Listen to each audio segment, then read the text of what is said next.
Hello, and welcome to our third installment of Wine Wednesdays with Cave B Estate Winery. I'm Freddie Arredondo, winemaker at Cave B, and behind the camera is Carrie Arredondo, our marketing and events manager. So today we've got a little special treat for our wine club members. We have our Order of the Cave that we're going to do a quick tasting on. So Order of the Cave is our wine club only red blend. It's a very special blend of what I believe to be the 6 absolute best barrels from 6 of our Bordeaux varietal lots. So we start out with about 300 barrels, narrow it down to the 6 best barrels, and they go into this blend here. And it's just available to our wine club members. And it's in this allotment that was just processed yesterday. So we look forward to you trying it. I really, really like it. Right away, out of the gate, aromas jumping out of the glass are Bing cherry, really, really ripe Bing cherry, blackberries right in there. There's tons of like mission fig, like really nice ripe mission fig. It kind of a little bit on the dry end, but more like really just ultra ripe fresh mission figs. And then as far as the earthy notes, it kind of goes into a little bit of like black tea. And then there's a really nice just bit of barrel toast and vanilla on the end too. On the palate, lots of those flavors come across, but also there's a beautiful balance on this wine. So it's going to really, it's going to lend itself to ageability really nicely. So if you've got a great place to store wine and age wine, this is a great part for that. So anyway, let's get to our questions. Carrie, what are our questions this week? Yeah, thanks, Freddie. So our questions this week come from Dr. David Kaminsky, who is a wonderful friend to Cave B that lives on the East Coast and comes out to Washington once a year for the Dave Matthews concert. So we've gotten to know him over the years, and a wonderful guy. So the first question that David asks is, how do the wine/grapes get their names? Great question. So here in the U.S., typically wines are named after their grape, after the name of the grape. So Merlot is Merlot, it's the Merlot grape. Chenin Blanc, like this one here, Chenin Blanc is the name of the grape. In some instances, we do name the wine a proprietary name, like for Order of the Cave. That's not the name of the grapes, it's just the name of the wine that we gave it. So here in the U.S., it's the name of the grape that is used to name the wines. And in order to be named that grape varietal, it has to consist of at least 75% of that grape. It can be 100%, but it can't be any less than 75%. And then that other percentage is there to allow for blending.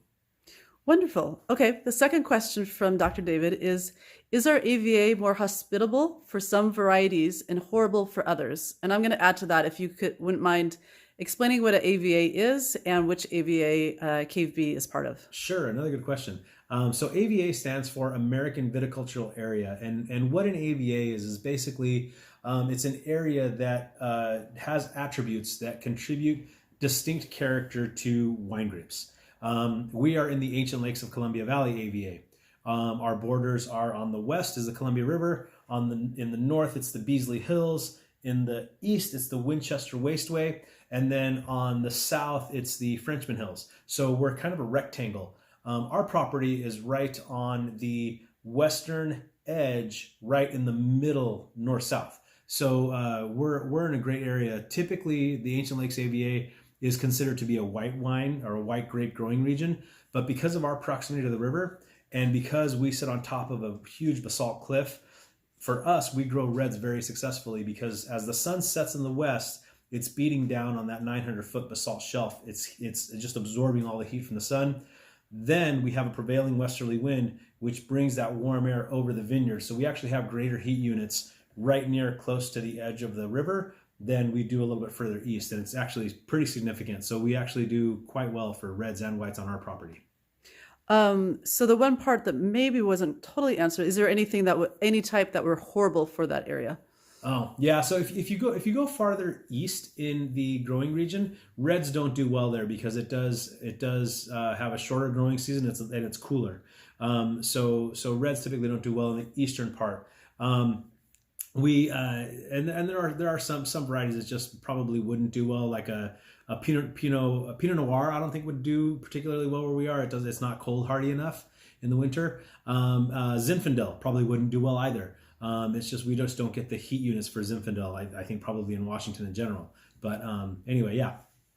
Okay, wonderful. Thanks, Freddie. And the last question that Dr. David had was, if you could add a new varietal now, what would it be and why? Wow. So we grow so many varieties, and I love so many different wines. So that's a tricky question because while I love making all of the wines that we make, I would think Grenache and Mourvèdre are a couple of varieties that I really really like, and would love to see how they do on our property. So no plans to plant any of those right now, but yeah, we actually planted Montepulciano, so hopefully in a few years here we'll see some Montepulciano coming off of the Cave B vineyards. But yeah. All right. Thank you, Freddie. Thank you, Dr. David Kaminsky. If anybody has any questions for us for next week, please put it in the comments. We love to hear from you. Thank you. Thank you. See you next week.